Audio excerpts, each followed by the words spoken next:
Hello friends, स्वागत है आपका आपके अपने चैनल बायोग्राफी ऑफ लीजेंड्स में। मैं मुस्कान शेखावत एक बार फिर से हाजिर हूँ आपके सामने। आज मैं लेके आई हूँ वीर शिरोमणि महाराणा प्रताप की बायोग्राफी, जिनका नाम सुनते ही बच्चे बच्चे के मन में देशभक्ति जग जाती है।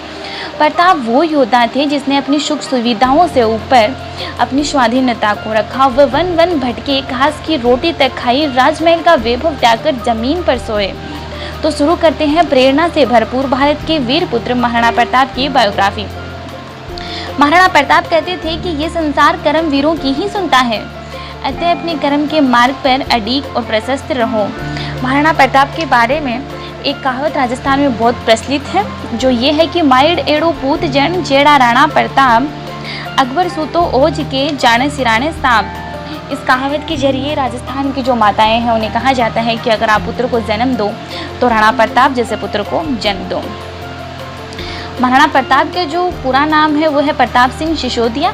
उनका जन्म 9 मई 1540 को कुंभलगढ़ फोर्ट में हुआ था। उनके पिता महाराणा उदय सिंह थे, माता जयवंता बाई। उनका राज्याभिषेक 28 फरवरी 1572 को हुआ था। उनका शिक्षक जो है वो थे आचार्य राघवेंद्र। उनकी जीवन संगिनी महारानी अजबदेव पवार।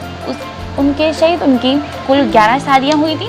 अजबदेव पवार के अलावा उनकी 10 पत्नियां और थी। कहा जाता है कि ये 10 शादियां उनके राजनीतिकरण की वजह से हुई थी।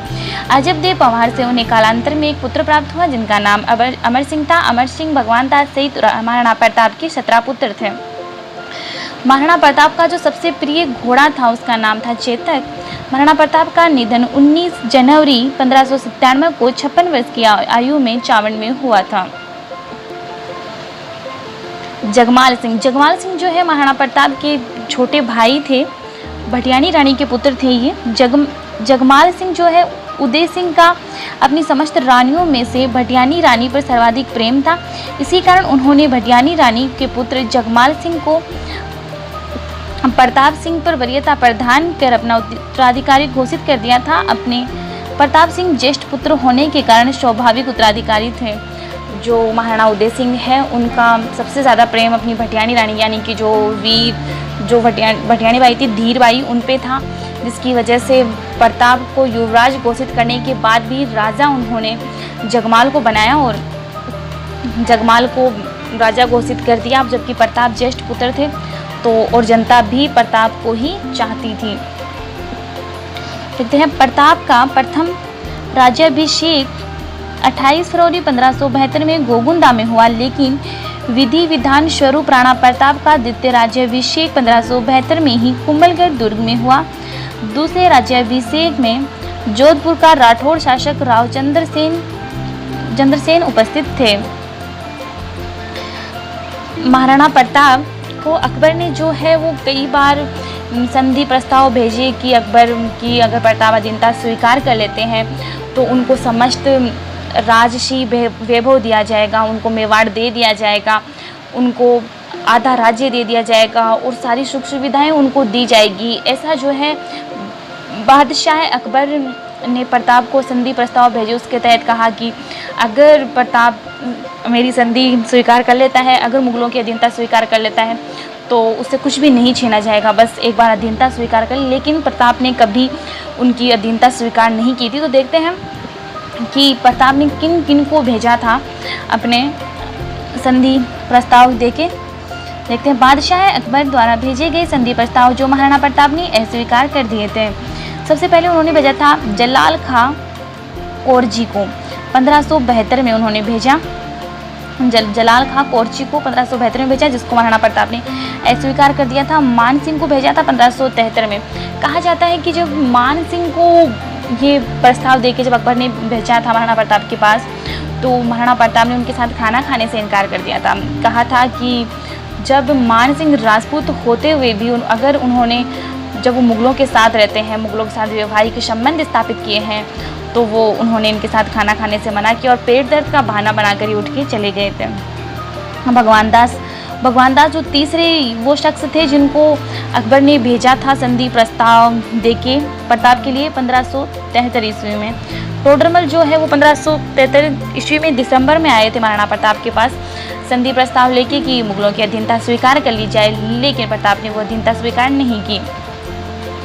अब देखते हैं हल्दी घाटी का युद्ध। हल्दी घाटी का युद्ध 18 जून 1576 को मेवाड़ के महाराणा प्रताप का समर्थन करने वाले घुड़सवारों और धनुर्धरों और मुगल सम्राट अकबर की सेना के बीच लड़ा गया, जिसका नेतृत्व आमेर के राजा मानसिंह प्रथम ने किया था। इस युद्ध में महाराणा प्रताप के मुख्य रूप से भील जनजाति ने सहयोग दिया था। हल्दी घाटी का युद्ध कब हुआ था, इसमें एक मोस्ट क्वेश्चन ये। तो हल्दी घाटी का युद्ध 18 जून 1576 को हुआ था महाराणा प्रताप और अकबर के सेनापति मानसिंह प्रथम के मध्य। दिवेर का युद्ध देखते हैं। दिवेर का महायुद्ध हल्दी घाटी के बाद यहाँ महाराणा प्रताप ने मुगल बादशाह की सेना को हराया। इसे मेवाड़ का मैराथन कहा जाता है। अब देखते हैं मैराथन युद्ध के बारे में। देखा जाए तो मुगल न तो महाराणा प्रताप को पकड़ सके और न ही मेवाड़ पर पूर्ण आधिपत्य जमा सके। यूं तो हल्दी घाटी के युद्ध के बाद मुगलों का कुंभलगढ़, गोगुंदा, उदयपुर आसपास के ठिकानों पर अधिकार हो ही गया था, लेकिन इतिहास में दर्ज है कि 1576 में हुए हल्दी घाटी के युद्ध के बाद अकबर ने महाराणा प्रताप को पकड़ने या मारने के लिए 1577 से 1582 के बीच करीब 1 लाख सैन्य बल भेजे। अंग्रेजी इतिहासकारों ने लिखा है कि हल्दी घाटी का युद्ध का दूसरा भाग जिसको उन्हें बैटल ऑफ दिवेर कहा है, मुगल बादशाह के लिए एक करारी हार सिद्ध हुई थी। कहते इतिहासकारों ने ये लिखा है कि जो ये दिवेर का जो युद्ध था, इसे मेवाड़ का मैराथन कहा जाता है, इसमें मुगल बादशाह जो था अकबर, उसकी करारी हार हुई थी। अब देखते हैं महाराणा प्रताप के कुछ विशेषताएं, उनके कुछ तथ्य। हल्दी घाटी का युद्ध मुगल बादशाह अकबर और महाराणा प्रताप के बीच 18 जून 1576 को लड़ा गया था। अकबर और राणा प्रताप के बीच ये एक महाभारत युद्ध की तरह विनाशकारी युद्ध सिद्ध हुआ। हल्दी घाटी का जो युद्ध है वो बहुत ही विनाशकारी, बहुत बड़ा युद्ध हुआ था। इसमें अकबर की जो सेना बहुत बड़ी थी, उसके अनुपात में देखा जाए तो महाराणा प्रताप की सेना बहुत कम थी। दूसरा पॉइंट देखते हैं। ऐसा माना जाता है कि हल्दी घाटी के युद्ध में न तो अकबर जीत सका और न राणा हारे। मुगल के पास सैन्य शक्ति अधिक थी तो राणा प्रताप के पास जुझारू शक्ति की कोई कमी नहीं थी। जुझारू अर्थात जूझने वाला, जो प्रॉब्लम मुसीबतों से जूझ सके, उस शक्ति की राणा प्रताप के पास कोई कमी नहीं थी। ना तो अकबर जीता और ना राणा प्रताप हारे, इस प्रकार की कंडीशन थी हल्दी घाटी के युद्ध की। महाराणा प्रताप का भाला 81 किलो का वजन था महाराणा प्रताप के भाले का, और उनके छाती का कवच 72 किलो का था। उनका भाला, कवच, ढाल और साथ में 2 तलवारों का वजन मिलाकर 208 किलो थे। महाराणा प्रताप का खुद का वजन 110 किलो था। उसके अलावा ये 208 किलो का ये जो सामान अपने शरीर पे पहनते थे, आजकल के आदमी तो नहीं पहन सकते, बात ही कुछ अलग है। आपको बता दें कि हल्दी घाटी के युद्ध में महाराणा प्रताप के पास सिर्फ 20,000 सैनिक थे और अकबर के पास 85,000 सैनिक। इसके बावजूद प्रताप ने हार न मानी और स्वतंत्रता के लिए संघर्ष करते रहे। महाराणा प्रताप जो है, उनकी सेना बहुत कम थी, कहाँ 85,000 सैनिक और कहाँ 20,000 सैनिक, फिर भी प्रताप ने हार नहीं मानी और वो युद्ध करते गए। कहते हैं कि अकबर ने महाराणा प्रताप को समझाने के लिए 6 शांतिदूत भेजे। 6 शांतिदूत, अभी हमने 4 पढ़े थे, जो मोस्ट थे इम्पोर्टेंट, वो 4 शांतिदूत हमने पढ़े थे, जिससे युद्ध को शांतिपूर्ण तरीके से ख़त्म कर दिया जा सके। लेकिन महाराणा प्रताप ने ये कहते हुए हर बार उनका प्रस्ताव ठुकरा दिया कि राजपूत योद्धा ये कभी बर्दाश्त नहीं कर सकता। महाराणा प्रताप ने संधि प्रस्तावों को ये कह के ठुकरा दिया था कि राजपूत योद्धा कभी ये बर्दाश्त नहीं कर सकता, वो अपनी स्वाधीनता के लिए आखिरी सांस तक लड़ेगा। महाराणा प्रताप ने अपने जीवन में कुल 11 शादियाँ की। कहा जाता है कि उन्होंने ये शादियाँ राजनीतिक कारणों से की थी। महाराणा प्रताप का बचपन में नाम जो है वो कीका था, कीका नाम से उनको पुकारा जाता था। महाराणा प्रताप का सबसे प्रिय घोड़ा जो चेतक था। महाराणा प्रताप की तरह उनका घोड़ा चेतक भी काफ़ी बहादुर था। ये महाराणा प्रताप का घोड़ा है चेतक। बताया जाता है कि युद्ध के दौरान मुगल सेना उनके पीछे बढ़ी तो चेतक ने महाराणा प्रताप को अपनी पीठ पर बैठा के कई फीट लंबे नाले को पार किया। आज भी चित्तौड़ की हल्दी घाटी में चेतक की समाधि बनी हुई है। चित्तौड़ में और हल्दी घाटी दोनों में, मतलब हल्दी घाटी में जो है महाराणा प्रताप का जो प्रिय अश्व है चेतक, उसकी समाधि बनी हुई है। हल्दी घाटी के युद्ध में महाराणा प्रताप की तरफ से लड़ने वाले सिर्फ एक मुस्लिम सरदार थे, हकीम खान सूरी। महाराणा प्रताप 7 फुट 5 इंच के थे। महाराणा प्रताप को देखते ही दुश्मन भाग खड़े होते थे। ये देखते हैं कि आगे चला गया। हाँ, 21।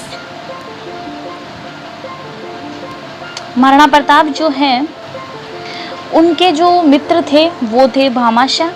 भामाशाह ने प्रताप को 25,000 सैनिकों के लिए 12 वर्ष के लिए खर्च का अनुदान देकर भामाशाह भी महाराणा प्रताप की दोस्ती को अमल कर गए।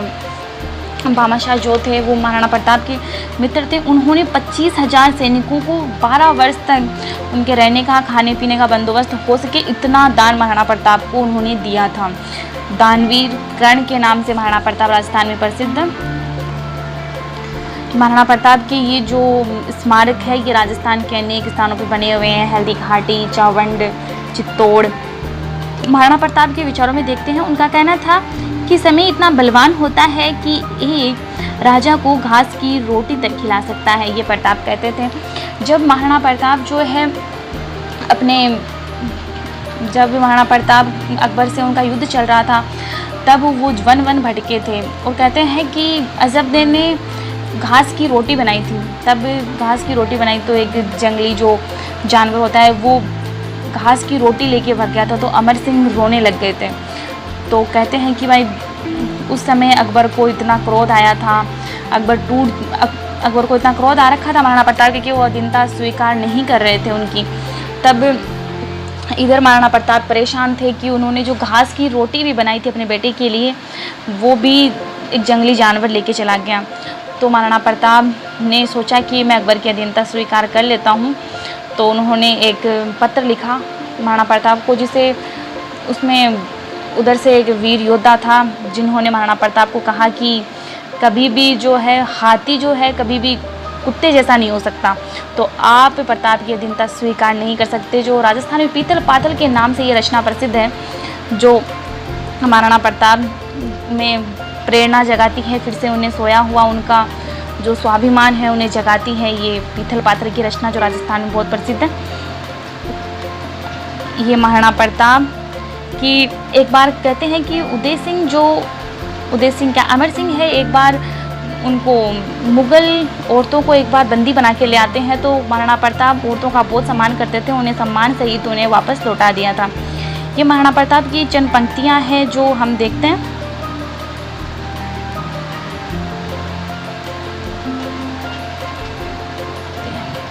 गुलाम भारत का आज़ाद योद्धा, महाराणा प्रताप को कहा जाता है गुलाम भारत का आज़ाद योद्धा।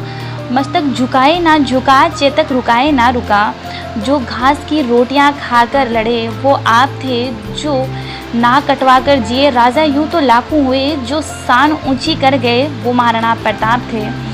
ये महाराणा प्रताप के लिए किसी ने खूब कहा है कि जो घास की रोटी खाकर भी जिन्होंने अपनी स्वाधीनता को बरकरार रखा वो महाराणा प्रताप थे। ओके फ्रेंड्स, उम्मीद करती हूँ आपको महाराणा प्रताप की बायोग्राफी पसंद आई होगी। महाराणा प्रताप की बायोग्राफी तो किसी को भी पसंद आ सकती है, ऐसी बायोग्राफी है। तो फिर मिलते हैं हम एक नए वीडियो के साथ, एक नई बायोग्राफी के साथ। तब तक के लिए बाय बाय।